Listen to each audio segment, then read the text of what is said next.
Good morning, everybody. I hope you had a good vacation with your family. This morning, I hope you are all prepared and planned for the rest of the school year and this week. I'm going to bring a special message about the bridge that connects the present to our future, and that is called planning. Planning. I will be reading from the book of Proverbs, chapter 21, verse 5, and it says here, the plans of the diligent lead to profit as surely as haste leads to poverty. There is a cliche that says, he who fails to plan plans to fail. Planning is commanded by the Bible. Even God has a plan for each one of us.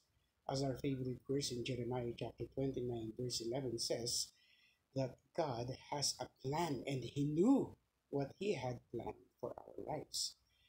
And the story begins when man was tempted by the enemy and he entertained and fell into that temptation. And that temptation was for man to be like God and to run his life apart from God. Ever since that day, man began to live a life that is away and drawn from God. And we try to live our lives the way we want to, the way or when we want to. But God has a plan for each one of us. The problem is not whether we have a plan or we don't have. That's the first problem. We don't have a plan. The second problem is our plans are not in line with God's plan for us. So we need to plan our lives, our family, and our future. In the book of James, chapter 4, verse 14, it says here that you do not know what your life will be like tomorrow. That is the reason why many people just live their lives the way they want to, because it says there that life is like a vapor. Okay? But it also says in the following verses of the book of James that we say that if the Lord wills, we will live, and also we will do that or we will do this. We have to take careful planning about our lives because we will be needing that favor from the Lord while we are yet here on earth. We have to understand what strategic planning is. Do you have a plan? How do you see yourself next year or 3 years from now? Do you have a plan? What do you want to be? What do you really want to become of your life? That is the question. And I would like to teach this morning some simple steps about strategic planning.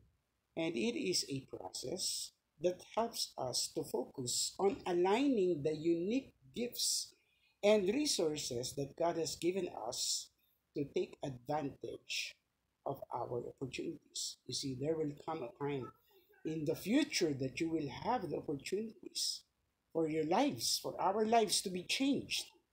But we will have to have that strategic planning and preparedness.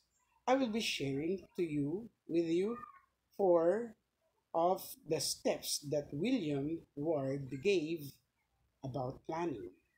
Number one, if we want our lives to become or to end up like that verse in the book of Jeremiah, chapter 29, verse 11, that God wants us to be prosperous and to be successful and to be free from harm and blessed, we have to follow these four simple steps. Number one, we have to plan purposely.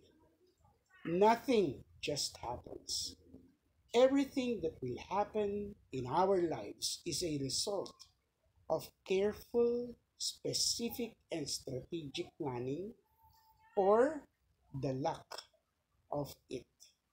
So we have to plan purposely. It will not just happen, it will be a product of So every step is carefully made, and we are going closer to what we have planned for our lives. Even you parents, what you have planned for your children. Number two, we have to prayerfully. Prepare prayerfully. It is a product of prayer. You see, God is the one who gives us the favor to be blessed. So we have to pray and develop that close relationship with God to align our plans with His plan. As the Bible said, that we may reach what God has reached, what Jesus had reached for us. That is a plan for you and for me. But we have to prepare prayerfully. Let that be birthed out. Let that come to fulfillment through our prayers. Number three, we have to proceed positively. Come what may, we will not be hindered. We will not be affected by the things that we will hear, things that we will feel, or things that will happen around us. We will proceed positively. And lastly, we have to pursue persistently. We will never allow anything to stop us from pursuing our dreams. I hope that by the end of this school year, every dream that you have will be clear as we take another step towards the fulfillment of it. God bless you. Have a good week, and God bless everyone.